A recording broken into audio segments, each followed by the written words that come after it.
وہ جو اقبال نے کہا نا کہ لے گئے تسلیس کے فرزند میراث خلیل، کشت بنیاد کلیسا بن گئی خاک حجاز۔ تسلیس کے فرزند میراث خلیل لے گئے تھے، بیت المقدس ان کے کروسیڈرز کے قبضے میں آ گیا تھا 1099 میں، اور رہا تھا 1187 تک، 88 ایئرز۔ لے گئے تسلیس کے فرزند میراث خلیل۔ تو میراث موسوی جو تھی وہ منتقل ہو گئی محمد رسول اللہ صلی اللہ علیہ وسلم رات کی امت کو، ان کا قبلہ کینسل، یہ قبلہ آ گیا۔ تو سب سے زیادہ دکھ تو انہیں تھا۔ اب جو وہاں سے کاؤنٹر ریولوشنری موومنٹ آئی ہے وہ عبداللہ ابن سبا یہودی۔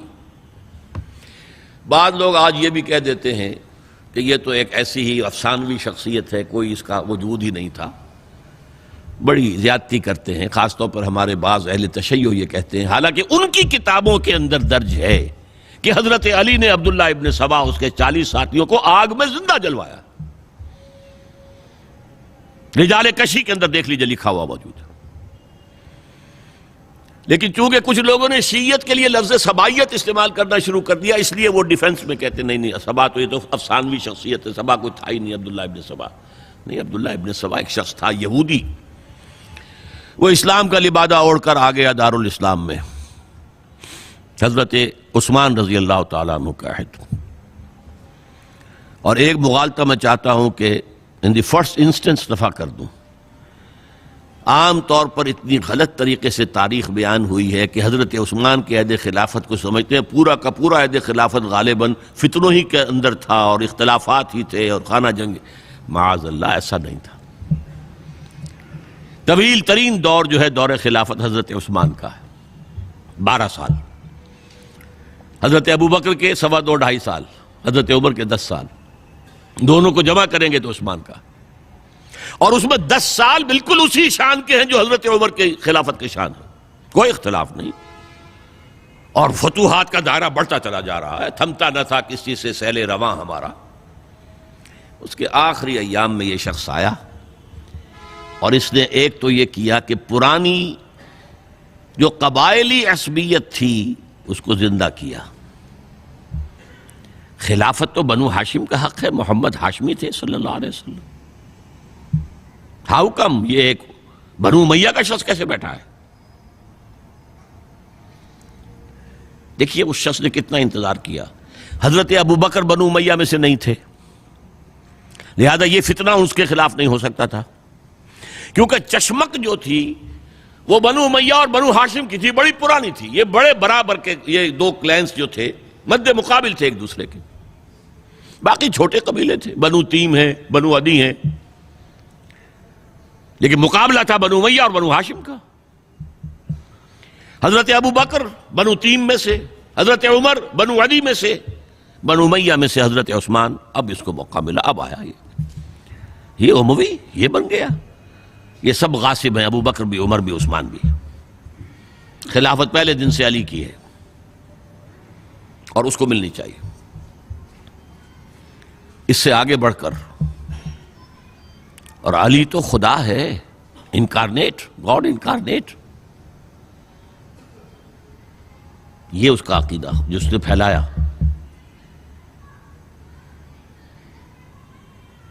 یوں سمجھئے ایک شخص نے حضرت عیسیٰ کے دین کو زیرو کر دیا تھا۔ لوگ مانتے نہیں کہ ایک شخص اتنا کچھ کر سکتا ہے۔ یہودی اور سازشی ذہن، ان کی صلاحیت اور ذہانت۔ ایک شخص تھا پال، حضرت عیسیٰ کو خدا کا بیٹا بنانے والا، وہ توحید ختم، تسلیس آ گئی۔ شریعت کو ختم کرنے والا وہ حضرت عیسیٰ کہہ کر گئے تھے تم پر شریعت موسوی نافذ رہے گی، اس نے کہا نہیں، ایبروگیٹڈ، نو شریعہ۔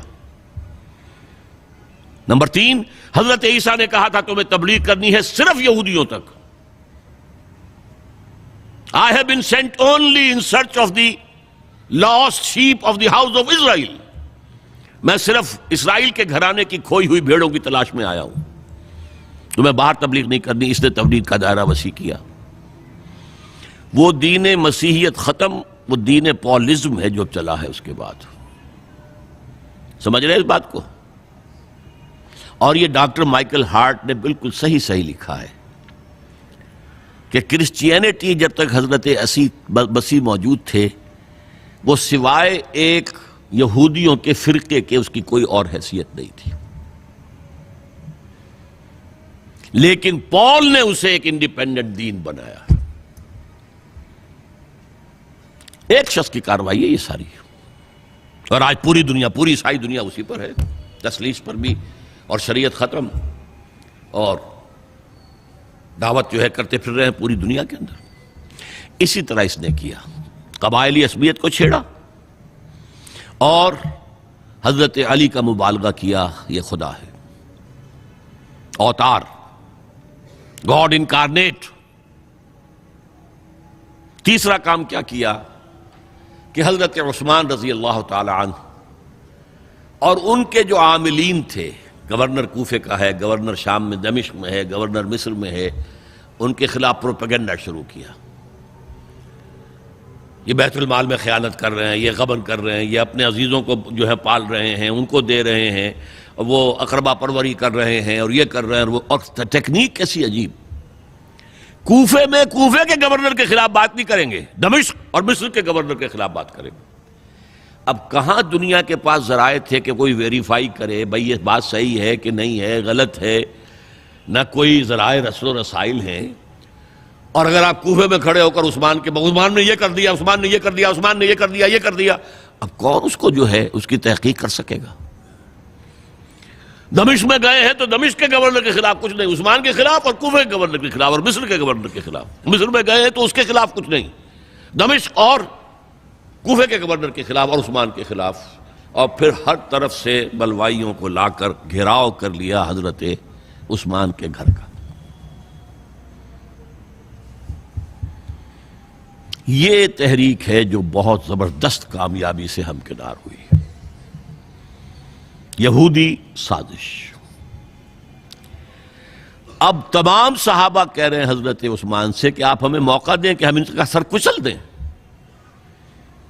آپ فرماتے ہیں نہیں، یہ مجھ پر الزام لگا رہے ہیں نا، میں وضاحت کرتا ہوں.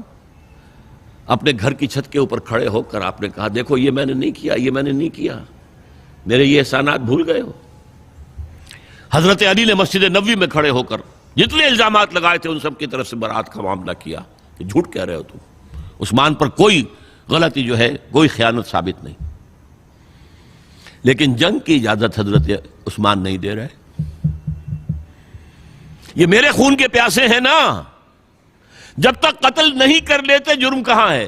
جب قتل کر لیں گے تم قصاص دے لینا. لیکن میں کسی کلمہ گو کی جان نہیں لینا چاہتا، صرف اپنی جان کے تحفظ میں. یہ ہے عزیمت کا پہاڑ. لوگ کہتے ہیں کمزور تھے. جان بچانے کے لیے تو آدمی پتہ نہیں کیا کچھ کر بیٹھتا ہے، اور طاقت ہو تو طاقت کو کیسے استعمال کرے گا. حضرت امیر معاویہ کی طرف سے پیغام پر پیغام آ رہے ہیں کہ اب ہمیں اجازت دیں میں فوجیں بھیجوں اور ان کا قلع کما کر دیا جائے. حضرت عمرو بن العاص کا پیغام آ رہا ہے مصر سے، اب ہمیں اجازت دیں. طلحہ، زبیر، علی اجازت مانگ رہے ہیں مدینے کے اندر، آپ اجازت دیں کہ ہم جنگ کریں ان سے. نہیں. آخر کار حضرت علی نے دونوں بیٹوں کو، حضرات حسنین، حضرت حسن، حضرت حسین، دروازے پر کھڑا کر دیا. پہرے دار حضرت عثمان کے، حضرت حسن، حضرت حسین کہ کوئی گھر میں داخل نہ ہونے پائے. پچھواڑے سے آئے ہیں اور شہید کیا ہے. میرے نزدیک تاریخ کی مظلوم ترین شہادت بمانی مقتول فی سبیل اللہ وہ حضرت عثمان ہے. بلکہ میں جرات کر رہا ہوں ذرا، آپ کو معلوم ہے علامہ اقبال سے مجھے کتنا تعلق قلبی ہے. میں نے ان کے ایک شعر میں ترمیم کی ہے، میں سمجھتا ہوں انہوں نے صحیح نہیں کہا. غریب و سادہ اور رنگی ہے داستان حرم، نہایت اس کی حسین ابتدا ہے اسماعیل. حضرت اسماعیل کو اللہ تعالیٰ کے حکم سے حضرت ابراہیم ذبح کر رہے تھے نا، اور حضرت حسین ذبح کر دیے گئے. تو گویا کہ ابتدا جس کی ہوئی تھی حضرت اسماعیل سے، اس کی انتہا حسین پر ہوئی۔ میں کہتا ہوں بالکل غلط۔ ان کو ذبح کر رہا تھا خلیل اللہ، اور ان کو قتل کر رہے ہیں یزیدی اور زیادی اور کوفی۔ کوئی تقابل ہے؟ وہ قتل نہیں ہوئے، یہ قتل ہو گئے۔ انہوں نے پیشانی خود رکھ دی۔ یہاں تو حضرت عثمان لڑتے ہوئے، حضرت حسین لڑتے ہوئے شہید ہوئے۔ کون سی چیز مشترک ہے؟ ایک مصرے میں جمع کر دیا ہے، صنعت لفظی تو آپ کہتے ہیں اس کو، لیکن کیا مشترک کیا چیز ہے؟ اور میں نے امید ہے علامہ اقبال سے ملاقات ہوگی اگر آخرت میں، تو وہ میری اس بات کو تسلیم کریں گے۔ میں نے اس شعر کا دوسرا جو مصرع ہے بدلا ہے، نہایت اس کی ہے عثمان، ابتدا حابیل۔ حابیل جنہوں نے کہا تھا بھائی جان آپ مجھے قتل کرنے کے لیے ہاتھ اٹھائیں گے تو میں اپنا ہاتھ نہیں اٹھاؤں گا آپ کو قتل کرنے کے لیے۔ عثمان نے کہا کہ میں نہیں کسی کو قتل کروں گا، کسی کلمہ گو کو، جو مجھے قتل کر دیں گے پھر ان سے قصاص لے لیں۔ عثمان کے پاس لاکھوں کی فوجیں، سٹینڈنگ آرمیز، پھر بھی انہوں نے اپنی جان دے دی۔ حضرت حسین بہرحال جتنے بھی افراد تھے بہادری سے، شجاعت سے لڑتے ہوئے شہید ہوئے، اس میں کوئی شک نہیں، لیکن لڑتے ہوئے شہید ہوئے نا۔ حابیل کی طرح یہ تو نہیں کہا کہ تم مجھے کرتے ہو تو کر دو، میں تو تمہیں قتل نہیں کروں گا، نہیں۔ بہرحال یہ جو تھا فتنہ، اس کو کہا ہے اور اس کو کتاب میں لکھا گیا، باقاعدہ ایک تصنیف ہے، الفتنۃ الکبریٰ، عظیم ترین فتنہ، حضرت عثمان کی شہادت۔